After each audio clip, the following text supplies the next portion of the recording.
Bonjour à tous, bonjour chers amis, bonjour chers frères et sœurs. Je suis heureux de vous retrouver sur le plateau de l'émission Parole de vie de Lumière du Monde Télévision.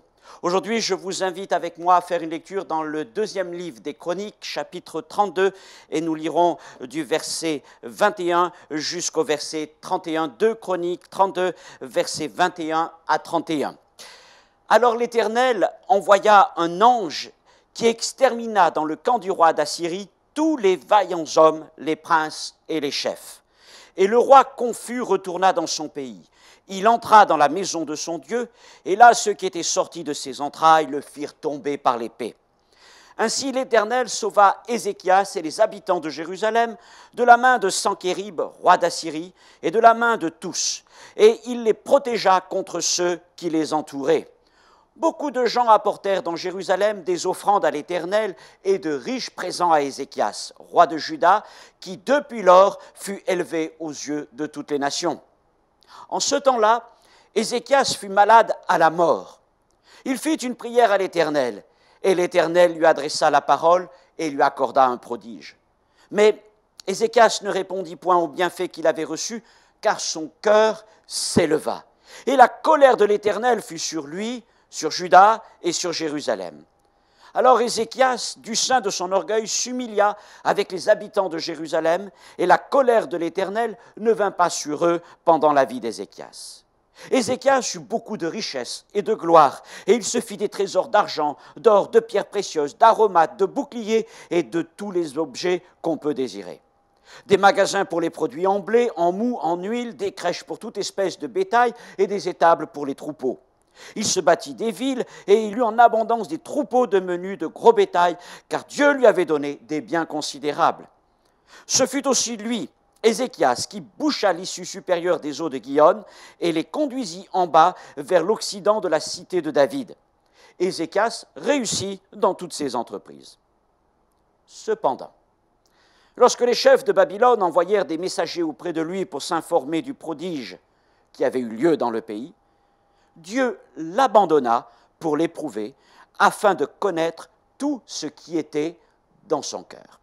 Et voici le titre de ce message tiré directement de ce dernier verset, « Quand Dieu éprouve nos cœurs ».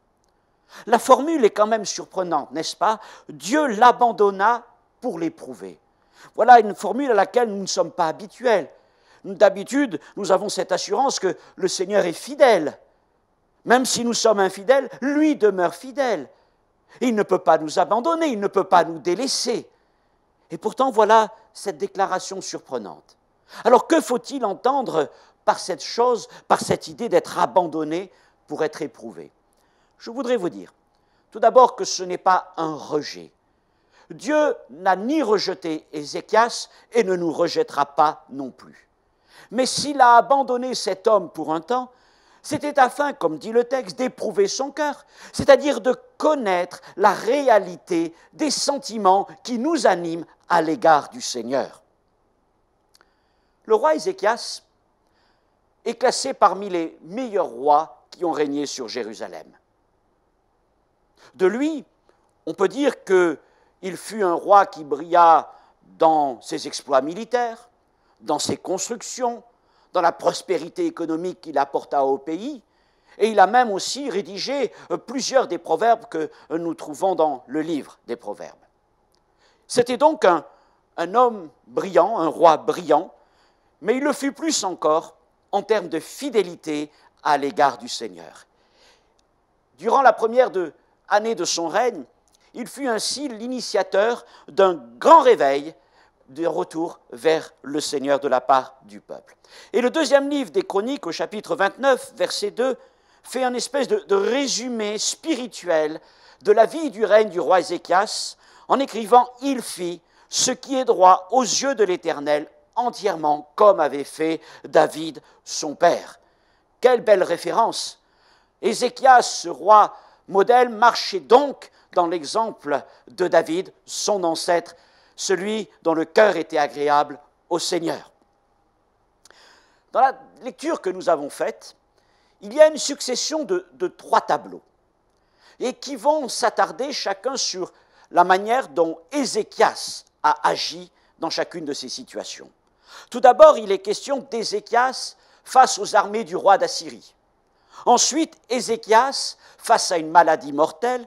Et enfin, Ézéchias recevant les émissaires du roi de Babylone.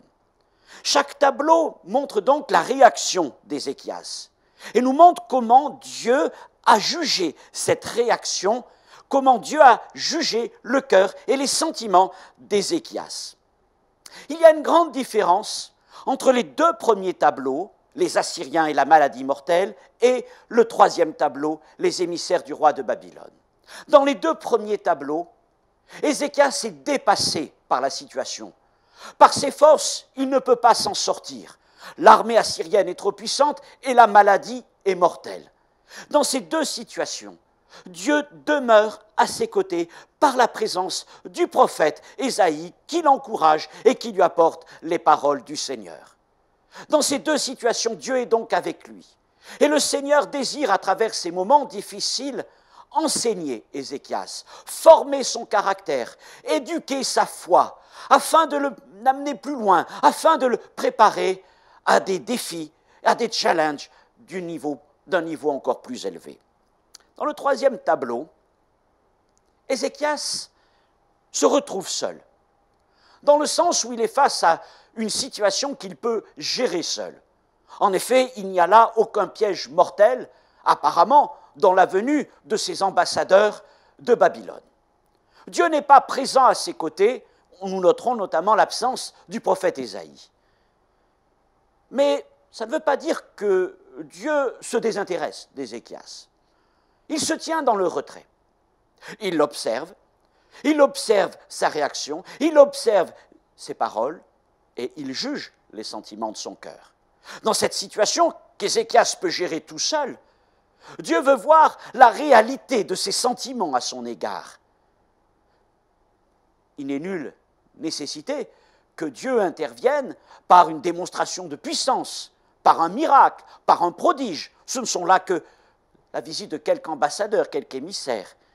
Néanmoins, Dieu attend, dans cette situation-là, d'Ézéchias qu'il tienne un raisonnement, qu'il tienne un comportement qui soit rempli de sagesse et de grâce selon les choses qu'il a apprises dans les temps précédents avec le Seigneur.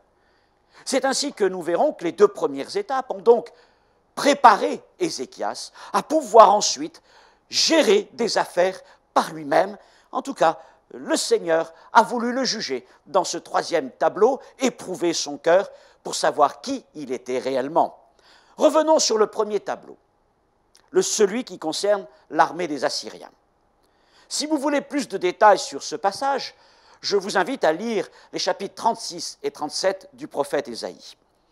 Nous sommes là dans la 14e année du règne d'Ézéchias, son règne est donc déjà bien établi, et il doit faire face à une armée d'invasion, de destruction et de déportation.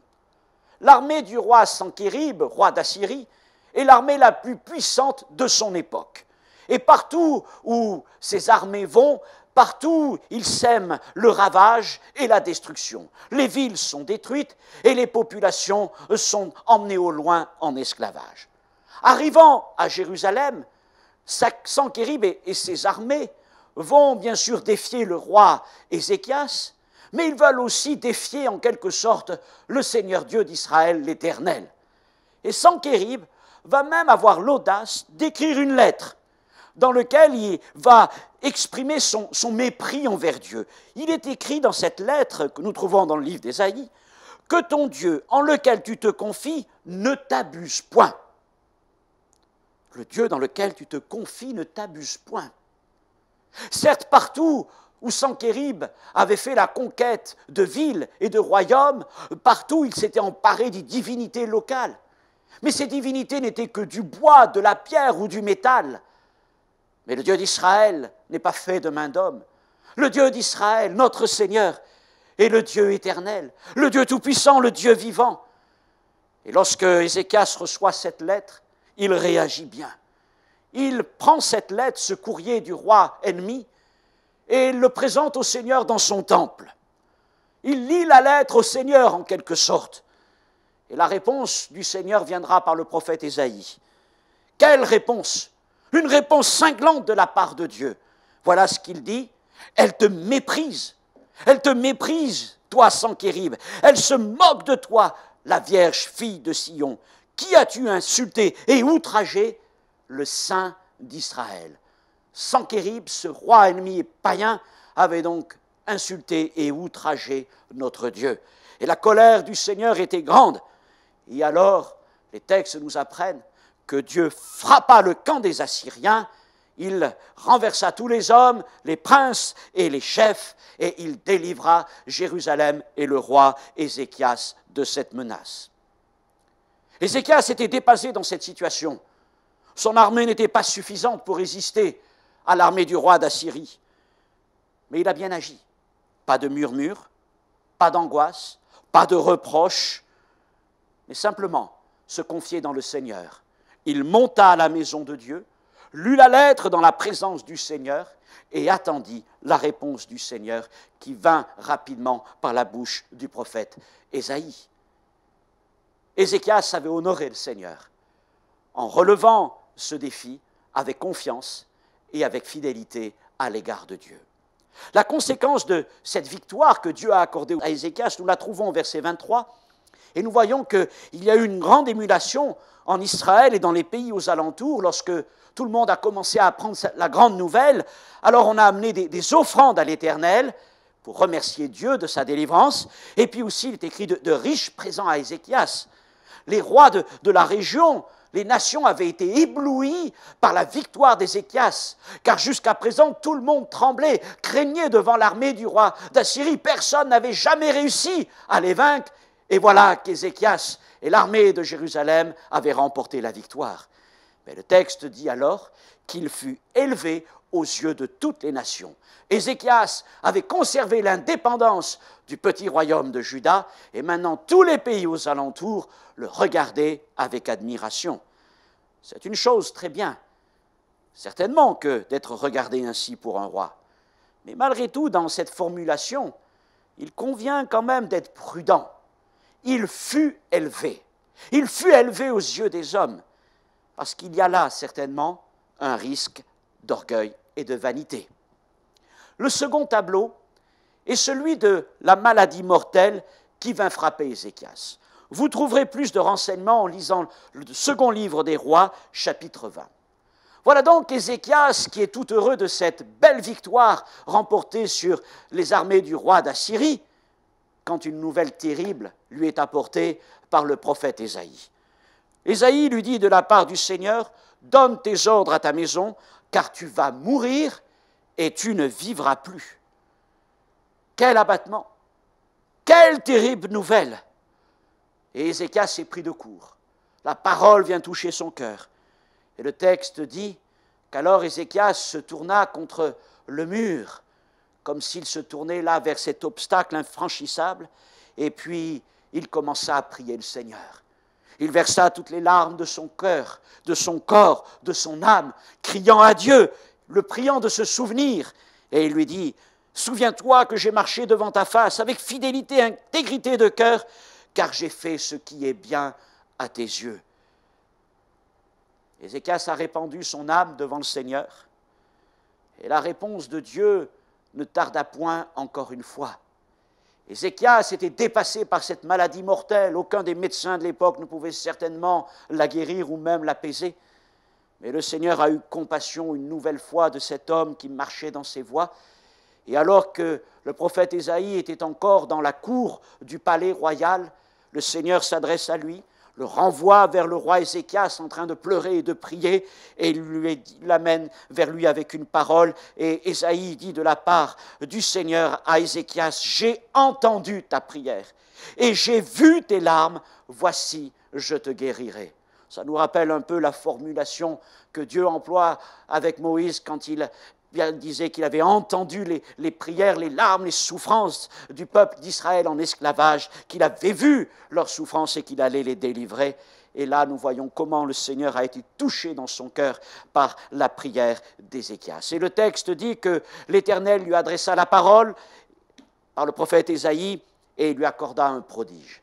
La parole d'Ésaïe était particulière puisqu'il ordonna qu'on mette à l'endroit de sa douleur un ulcère, une masse de figues, et à travers cette masse de figues, il fut guéri, mais c'était surtout la main du Seigneur qui se posait sur lui. Et puis donc il est écrit que Dieu lui accorda un prodige. Quel prodige? Puisque sur l'ombre du cadran solaire du palais royal, l'ombre du soleil recula de 10 degrés, et ça c'est un prodige que seul le Seigneur pouvait accomplir. Ézéchias avait été délivré par la grâce de Dieu et la puissance de Dieu de l'armée des Assyriens, et maintenant, par la miséricorde du Seigneur, il venait d'être guéri de cette maladie mortelle. La première fois, je vous ai dit que le texte se finit quand même sur une mise en garde. Lorsqu'il est écrit « Depuis lors, il fut élevé ». Et nous avons dit qu'il y avait là un risque d'orgueil. Et maintenant, dans ce deuxième tableau, qui se finit encore par une victoire d'Ézéchias, il est guéri, et un prodige s'est manifesté en Israël, nous en arrivons au verset 25 avec cette phrase terrible, « Mais Ézéchias ne répondit point au bienfait du Seigneur, au bienfait qu'il avait reçu, car son cœur s'éleva. » Je vous l'ai dit, le risque d'être élevé. Au début, c'est les hommes qui l'élevaient à cause de la victoire sur l'armée des Assyriens. Mais maintenant, ce jour-là, après cette guérison, qui n'était pas le fait des médecins, ni même son propre fait, il laissa l'orgueil remplir son âme. Après avoir été élevé, c'est lui maintenant qui s'élevait. Peut-être se pensait-il invincible. N'avait-il pas vaincu les armées les plus terribles de l'époque, celles du roi d'Assyrie? Et maintenant, ne venait-il pas de vaincre cette maladie mortelle qui l'aurait emporté dans la souffrance en quelques jours? Sauf que ce n'est pas lui qui avait remporté la victoire. C'était le Seigneur qui avait délivré Israël de l'armée de Sanchérib. Et c'est le Seigneur qui avait guéri Ézéchias de sa maladie mortelle. Et alors, le texte dit ensuite encore, versets 26, 25 et 26, que la colère du Seigneur fut sur le roi Ézéchias, mais aussi sur Jérusalem et sur tout le royaume de Juda. Je ne sais pas exactement comment cette colère s'est manifestée. Est-ce que Ésaïe est venu lui dire quelque chose de particulier? Mais en tout cas, cette colère s'est fait sentir et Ézéchias l'a perçue. Dieu était en colère contre lui. C'est un homme droit, un homme qui connaissait les voies du Seigneur. Et finalement, nous voyons au verset 26, conscient d'avoir péché contre le Seigneur, eh bien, il s'est humilié. Il s'est humilié, non seulement lui s'est humilié, mais aussi les habitants de Jérusalem, qui eux aussi peut-être se laissaient griser par l'orgueil, pensant qu'ils étaient devenus invincibles, comme le roi était devenu presque invincible. Alors le Seigneur a retiré sa colère, il leur a fait grâce, mais Dieu n'était quand même pas tout à fait satisfait de la manière dont Ézéchias avait agi. Et maintenant, il voulait avoir le cœur net concernant ce qu'il y avait en Ézéchias. Y avait-il de la foi? Y avait-il de l'humilité? Ou est-ce que cet homme était en train vraiment de se laisser corrompre par l'orgueil et la vanité? Et nous arrivons donc au troisième tableau, qui commence par une longue description des richesses d'Ézéchias. Ézéchias a construit, Ézéchias a eu des troupeaux, etc., etc. Et ma foi, ce fut une bénédiction pour le royaume de Juda et aussi un enrichissement pour ce roi. Donc Ézéchias prospérait, Juda prospérait, c'était un temps de richesse, un temps de bénédiction, et il est même écrit qu'Ézéchias réussissait dans toutes ses entreprises. Dieu le bénissait. La bonne main du Seigneur était sur lui, merci à notre Seigneur. Puis nous arrivons au verset 31. Et le premier mot doit nous interpeller forcément. Cependant. Cependant. Ce cependant amène des points de suspension et en quelque sorte et nous met en alerte. Quelque chose va arriver. Quelque chose va se produire qui risque de bouleverser ce temps de prospérité. Voilà que le roi de Babylone a envoyé des émissaires, des ambassadeurs. Alors, le roi de Babylone a dû apprendre, d'ailleurs c'est écrit, qu'un prodige s'était passé dans le pays de Juda, et il avait appris aussi la victoire d'Ézéchias sur les armées assyriennes, parce que le roi de Babylone était aussi en guerre contre les armées assyriennes, et il avait bien du mal à garder son indépendance, et voyant que cette armée avait été détruite, il voulait quand même aller voir ce roi Ézéchias, envoyer des émissaires pour lui dire ce qui se passait un peu dans ce petit pays qui avait remporté une si grande victoire. Et là, il nous est dit que Ézéchias en eut de la joie. Ézéchias en eut de la joie.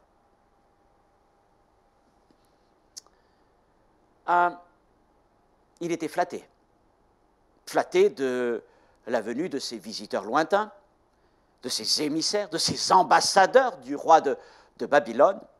Il était flatté qu'on puisse venir de si loin pour voir son royaume, pour voir qui il était, pour voir ses constructions, son prestige, sa renommée. Et Ézéchias devenait donc un roi connu, très connu, bien au-delà de ses frontières, bien au-delà de la région, mais jusque dans la lointaine Babylone. Et les émissaires du roi de Babylone étaient venus, le texte dit, pour s'informer du prodige qui avait eu lieu dans le pays de Juda. Question. Quel prodige? Parce qu'il y avait eu plusieurs prodiges. Il y avait eu la délivrance d'Israël de l'armée assyrienne par le Seigneur. C'était un prodige. Dieu avait frappé le camp des Assyriens et détruit cette armée. Et il y a eu le prodige du cadran solaire.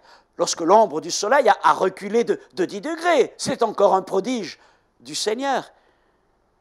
Mais il semble qu'Ézéchias n'ait pas compris ce prodige dans ce sens-là. Et le prodige qu'il a voulu leur montrer, ce n'était donc ni la délivrance que Dieu avait accomplie, ni la guérison de sa maladie, mais c'était tout ce qu'il avait bâti lui. Et il est dit qu'il n'oublia de ne leur montrer aucune chose. Tout ce qu'il avait construit, tout ce qu'il avait planté, tous les trésors qui étaient les siens, nous disent les textes bibliques, il leur montra tout. Il fit ouvrir toutes les pièces, il leur fit visiter tous les bâtiments, il leur fit visiter tous les recoins du royaume, et partout où il allait, presque de leur dire, voyez ce que j'ai fait, voyez ma richesse, voyez ma gloire, voyez mes constructions. Et il était flatté. Et lui, il pensait donc que le prodige que ces hommes étaient venus voir, c'était le prodige qu'il avait accompli en Juda. La visite des émissaires de Babylone me rappelle un petit peu la visite de la reine de Saba au temps de Salomon, lorsqu'elle aussi fut éblouie devant la magnificence de la cour de Salomon et des richesses d'Israël au temps de Salomon. Et peut-être qu'à ce moment-là, Ézéchias ressemblait plus à Salomon que ce qu'il ne ressemblait à David. Il avait commencé en marchant dans les voies de David, mais il en était arrivé à un point où tout l'argent, tout l'or, toutes les victoires qu'il avait accumulées commençaient à lui faire la tête comme Salomon avait eu la tête tournée par toute la gloire et les richesses qu'il avait acquises durant son règne. Il est donc écrit qu'il n'y eut rien qu'Ézéchias ne leur fit voir dans sa maison et dans tous ses domaines. On pourrait penser que c'était qu'une simple visite diplomatique de courtoisie. Mais c'était aussi un moyen par lequel le Seigneur a pu juger le cœur d'Ézéchias. Ces étrangers venus de loin étaient venus pour voir le prodige accompli. Je pense que Dieu fut très surpris quand Ézéchias, au lieu de leur parler de la manière dont le Seigneur les délivra des Assyriens ou de la manière dont le Seigneur le guérit de sa maladie mortelle, leur montra toutes ses constructions. Il leur parla de tout ce qu'il avait fait, mais il oublia de leur parler de ce que le Seigneur avait fait. Et dans toute cette situation, dans tout ce tableau d'Ézéchias avec les émissaires de Babylone, on voit bien que dans le premier temps, Dieu est absent. Ah, quand tout allait mal, quand les armées d'invasion étaient là, quand la maladie mortelle était là, Ézéchias avait imploré le Seigneur. Avec toutes les larmes de son corps, il avait fait venir Ésaïe. Mais maintenant qu'il s'agissait d'être flatté et que son orgueil était élevé, point de temps à consacrer à Dieu. Mais tout le temps était pour lui. Alors Dieu l'observait.